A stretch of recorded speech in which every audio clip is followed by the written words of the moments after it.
In this game, you've got to try and identify the character with some clues that I'm going to give you.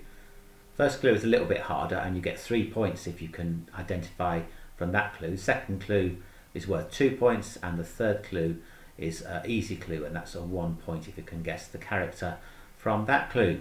So the first person to identify, clue number 1, this person lives in Gotham City. So make a guess. Won't tell you the answer yet, but hold on to that guess if you can. The second clue, this person has a partner called Robin. I reckon this is probably quite easy. And the third clue, if you need the 1 point clue, this person fights the Joker and the Riddler. I reckon most of you have got that. That's Batman, of course. So if you did get that from the first clue, the Gotham City clue, give yourself 3 points, 2 points if you needed the second clue, and 1 point if you needed the third clue. So that's how this game works. Let's have a go at our second character. So let's move on to the second character. The first clue for the second character is that they cook at the Krusty Krab. So if you can get the character from that, you're going to score 3 points. The second clue is that they live in a snail called Gary. That was your 2 point clue. And if you need a third clue, they live in Bikini Bottom. Okay, that is SpongeBob SquarePants, of course. So 3 points for the first clue, 2 or 1. If you can keep your own score, that would be great. Well done. Let's move on to the next character. So the next character for you to guess, this person can do magic. That was your 3 point clue. Make a guess. At the second clue, they go to a strange school. So I can do magic, I go to a strange school, and your 1 point clue is my best friends are Ron and Harry. Did you get that? That's Hermione, of course, Hermione Granger, and 3 points, 2 points or 1 point depending on which clues you needed. Keep your score and we'll move on to our next character.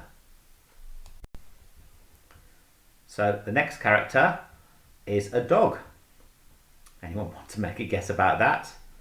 This character is a dog. 3 points if you do get it from that clue. Next clue, this dog is easily scared. So a dog for 3 points, a dog who's easily scared. And the third clue is that I like snacks. So did you get Scooby-Doo from those clues? 3 points, 2 points or 1 point. Keep your own score. We'll have a go at our next character. So our next character comes from another planet. That's your 3 point clue. I come from another planet. Your 2 point clue, I can be defeated by kryptonite. Have a guess. And if you need a 1 point clue, your third easy clue is that I can fly. Who can fly gets defeated by kryptonite and comes from another planet. That of course is Superman. So if you can make a score for that and add that to your total, we'll do one more character, and this character will be who our story is about today. So our final character. My job was putting Christians in prison. That's the 3 point clue. I think this might be a tough one, but have a go. This is somebody who you can read about in the Bible, in the New Testament, who used to put Christians in prison. Okay, the second clue, this person actually escaped from prison themselves.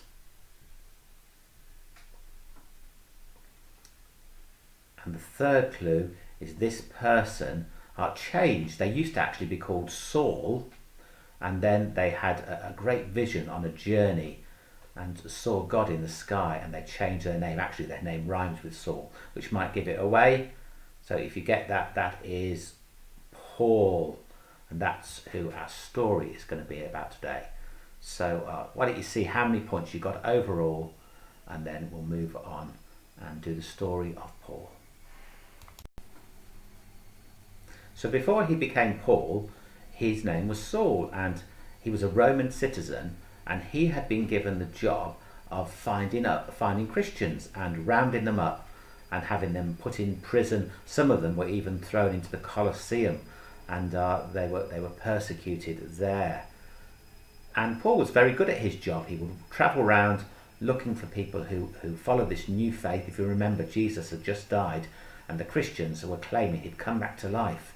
And the authorities didn't like this at all, and they were trying to stamp out this new faith. So Saul, that was what he did.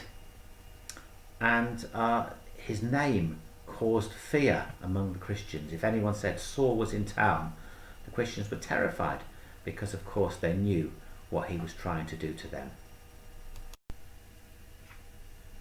And one day Saul was going to a place called Damascus, where he'd heard that some Christians were gathering. And it was while he was on that journey, there was a great noise and a great light in the sky. And everyone was struck to the ground. The noise was so powerful, the light was so bright. And then there was a voice, and the voice was saying, "Saul, why are you persecuting me?" And Saul, I think he probably recognized or thought he knew who this was, because he said, "Who are you, Lord?" He knew that this must be God. And God spoke and told Saul that he needed to change. What he was doing was wrong. He was being mean and horrible for people just because of what they believed. And he told Saul he needed to stop doing this, and actually needed to start telling people about how much he loves them, and about how Jesus had come to show people the right way to live. And that's what Saul did. He changed his name to Paul, and he started going around telling people about this amazing experience, and telling people the stories of Jesus, the amazing things Jesus had done, and how God wanted to help them in their lives. And soon Paul became one of the great leaders of the new church. Now the authorities didn't like what Paul was now doing, of course. They didn't like that he'd changed, and they were trying to capture him and have him put in prison like the Christians were. And one day Paul was staying in this big house with some Christians, and word got round that soldiers were on their way to arrest Paul and take him away. And this house had quite a few levels. It was a big, tall building, and Paul was in one of the rooms at the top of the house. And the soldiers were coming and actually approaching the door. Now, what they used to do in those days was, when they had dirty clothes to wash, dirty laundry, they put those clothes in a basket, and rather than carry that basket down 3 or 4 flights of stairs to the washrooms, they would lower it out of the window just using some ropes and a pulley. And so Paul actually climbed into this basket, if you can imagine that, very, very high up on the sky in this building. And some of his friends lifted the basket out of the window and then lowered it down just like it was a basket of laundry, of dirty clothes. And the soldiers didn't think anything of this basket coming down, because they were used to that sight. And as the soldiers ran into the building to arrest Paul, he was able to climb out of this basket and just walk away. And so Paul had escaped at least once from the authorities. On another occasion, Paul had actually been arrested and taken away and put in prison, along with his friend Cornelius. But while he was in prison, he didn't start to sulk and think it's not fair and blame other people. They were singing songs. They were singing actually songs to God, and just celebrating the fact that they knew God and he was their friend.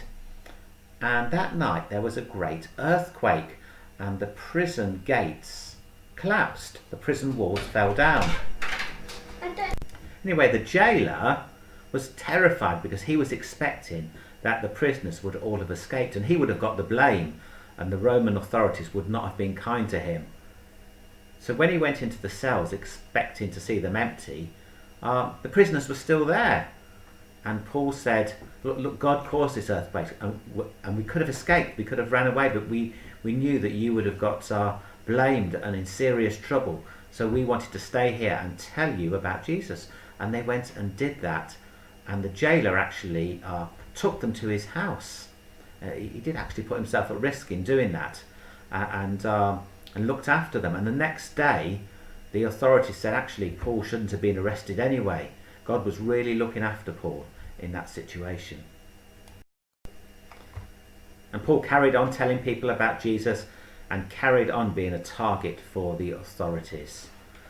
And he was actually going to go to Rome because he wanted to speak to some of the important people there. And he was on this boat, on a ship, heading towards Rome. And there was a great storm at sea, and it caused the ship to crash into rocks, and there was a shipwreck. And the sailors, of course, were terrified because they all ended up in the ocean. But the amazing thing was that they made it safely to land. There was an island called Malta that the ship had been wrecked nearby, and they all managed to swim or float using wood from the ship to this island and landed on the beach. And you'd think that, that's really good news. Of course it's good news. God had kept Paul and his friends safe. But while they were on the beach, another very strange thing happened, because they built a fire to dry. They would be soaking wet, and they collected bits of wood to do this. And Paul thought he saw a nice piece of wood to put on the fire, picked it up, and it turned out to be a snake. I guess it was dark and he didn't quite recognise it, and the snake bit him. And the locals knew this was a really dangerous snake and were expecting Paul to get really, really ill. And they could see the marks where the snake had bit him on his arm, but nothing happened. And Paul was able to say, look, God looked after me in the storm, and now God's looked after me and protected me from this snake.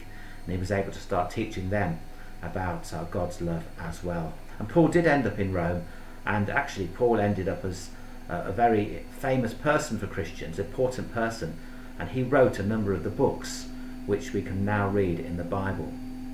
And that's a really brief summary of the story of Paul. Hope you've enjoyed learning about Paul, and I'll see you again soon. Take care, everyone.